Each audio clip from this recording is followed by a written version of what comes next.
Welcome back to Aussie Med Shoots. Today I'm going to be talking about time management as well as all of what I think is important in trying to achieve that. How you balance things like your social life, study, and then everything else that's extracurricular. Firstly, med requires a different level of effort depending on what you want to get out of it. Some people study 12 hours a day, others rarely study 1 hour a day. Now, if you want to do really well on your tests, sure, you're probably going to spend a lot of your time studying, however that looks. But if you wanted to focus on developing practical skills, you might spend more of your time in the anatomy museum, pathology museum, with other students practicing examination and history taking skills, or in the hospital actually seeing patients and practicing things on them. So on the note of socializing and studying, you can actually kill two birds with one stone if you form study groups. You can make sure everyone contributes a bit, which makes it easier to get through a lot of content, and then you can break up the study with a little bit of socializing, and that definitely helps to get you through the content. I did study groups a little bit last year, but this year I've been doing them almost every week, and they're definitely helping me. It's nice to just do something that's a little bit different than sitting at home going through lectures, practicing questions, etc. However you intend to study though, it is important to set time aside for your hobbies, for exercising, and I guess you can set aside time for socializing. Some people are into that. But keep in mind that you can combine these, kill 3 birds with one stone if you start a sport. Sport is a way that you can get exercise, socialize, and pursue a hobby. My hospital has a run group, which is student-led. They go through a similar course each week, and they try to accommodate people of different levels of fitness. Not to mention there are an awful large number of sports clubs within the university, and then other societies as well that aren't related to sports. A little shout out again to the Brazilian Jiu-Jitsu training that is now running through the University of Sydney Wrestling Club. Check that out. Now, knowing all of this doesn't actually help you much with your time management. Time management comes down to 2 things: planning and commitment. Both of them have their challenges. Planning requires forethought, a strong understanding of your needs and abilities, as well as a strategy. I recommend planning on 3 different levels. The first level is on a nightly, daily basis. So the night before or the morning of the day, you want to plan out several tasks that you want to do. You don't want to overload yourself, but you also want to include things like chores, just little ones, because they can really get away from you. I don't really want to show you what my kitchen looks like at the moment. The next level is to plan for the 7 days ahead. You want to check what classes you have on, what assignments or tests are coming up, because if you haven't prepped for them already, doing so a week ahead rather than the night before is at least better.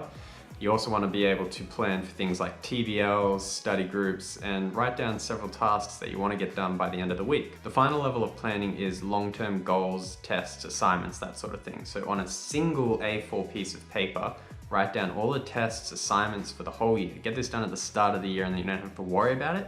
You can reference it whenever you want, but you can also pop down on that piece of paper what kind of scores you want to achieve, when you want to get things done by, and that way you can reference this whenever you like. I recommend updating as you go along because you might find that tests are a lot harder than you expected, or if you're not like me, a lot easier than you expected. To make this easy, I recommend downloading a calendar and a list app. The ones that I use are called Wunderlist, that's with a W, and Tiny Calendar. Tiny Calendar is good because you can set up recurring events every week, 2 weeks, however you want, as well as put in the address and the color and lots of other useful little features. You can look it up yourself.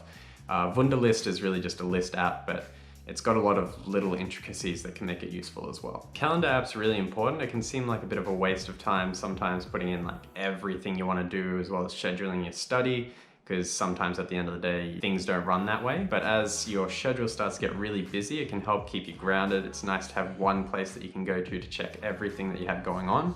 I know I would definitely forget about plans that I have unless I put them in that app and check that app every day. My last tip for planning is to make sure all of your overarching goals are SMART goals. If you haven't heard of the SMART acronym, there are heaps of videos on YouTube. Just go and watch any of those. I recommend trying to make all of your bigger goals SMART goals because it just makes it a lot more likely you're going to get through them, as well as giving you a good idea of whether you're heading in the right direction or not. Now, keeping yourself motivated to complete your lists and stay on schedule is a whole other issue. You can plan whatever you want, but actually getting it done is a separate matter entirely. There'll be a lot of opportunities to hear about the topic of burnout while you're at medicine. It's definitely something that was a problem for me last year and pretty much everyone that I've asked about, so it's definitely something to prepare for. So here are 2 tips that I think will help. 1, have motivations, know what they are, and keep them at the forefront of your mind. You can put these on another list, somewhere that you're gonna see every day. So I had them last year at the front of my desk just to keep me grounded and remind me why I'm doing all this work. It is for something. If your reason for getting into med is you want to make a lot of money or your parents pressured you into it, it might be a bit harder to keep yourself motivated when the hours really stack up. But if you've got a strong reason for getting in, then you can remind yourself of that when things are getting tricky and try and bring yourself back. With motivations, I think something people don't always mention is what sort of motivations to have, because everyone's like, oh, everyone can have their own goals and blah, blah, blah. But there is a bit of direction that I can offer. Some of your motivations should definitely be selfish. I want to be a neurologist so that I can achieve a large office. Horrible motivation, but if it's a real one, it's a real one, and so you should accept that. But on the other side, your motivations should also include some selfless ones. Your motivations should include something for someone else, like I want to complete medicine because I have a great aunt that suffers from diabetes and I want to be able to help people like that in the future. That way, when you're struggling through things and you're not really willing to put in the extra effort for yourself, you can sometimes think of the people that you're doing it for. You're probably more likely to do a lot more for someone else than you are yourself. My second big tip, and I don't think this is one people mention a lot for time management because it seems like a bit a ways, but my second big tip is to maintain a good sleep schedule. Also good sleep hygiene, just get good sleep. There's a lot that goes into this and there are a lot of videos that you can watch. They all say pretty similar things, but my useful tips are to go to bed and get up at the same time every day. Every day. That means on the weekends as well. If you start sleeping in on the weekends, you condition yourself to not want to get up at the same time. So when it's the weekday, and your alarm goes off an hour or half an hour earlier and you're pressing snooze on the weekend, then during the weekday you're going to be like, I really just want to press snooze. And although you might still get up, it tends to be a lot harder. Other things like start dimming your lights a couple hours before bed. Things like don't use technology for 30 minutes before bed, because a lot of LCD screens, phone screens put out blue light, which signals to our brain to wake up. Good news is you can use that in the morning. So when you get up in the morning, open up your blinds, get some blue light in your eyes, use a laptop right in front of your face, really bright for a few minutes, and that gets your brain used to, oh, this time of the day is time to wake up and be active. And so I guess one last thing that I'll mention is that when you first start doing this, it can really suck. It can be painful trying to get up at the same time every day, especially if you've decided you want to get up really early, like a lot of successful people do. But what I've found is that as I start to keep that up, it gets easier and easier to get up and be alert and feel great straight away. One more tip. Sometimes in the morning, I'll feel really tired when I first get up, and it's just important to remind yourself sometimes that that feeling isn't gonna last. You're not gonna be suffering the whole time.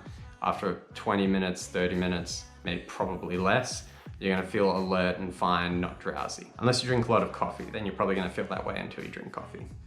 Something else worth mentioning, some people struggle to fall asleep. That was an issue for me last year, and actually it's been an issue for my whole life. One thing that I found that helped was to start meditating. There's an app called Headspace. They've got 10 free trial lesson tutorial things. You can try that out, or like watch any YouTube video on meditation, but the skills that you can practice with that, you can apply when you're going to sleep. Just kind of helped me get to sleep because I'd always be chattering in my head, and it was good to find some ways to kind of calm that down and turn it down. So that's it for this video. Let me know in the comments what you do to stay motivated, what other tips you have for other people, what videos you want to see, and if you haven't already, please be sure to subscribe, like, and like I said, leave a comment. Thanks, until next time, goodbye. We can never stress a thing, but we gon' go another day when we don't disagree, and when the sun's shining regardless.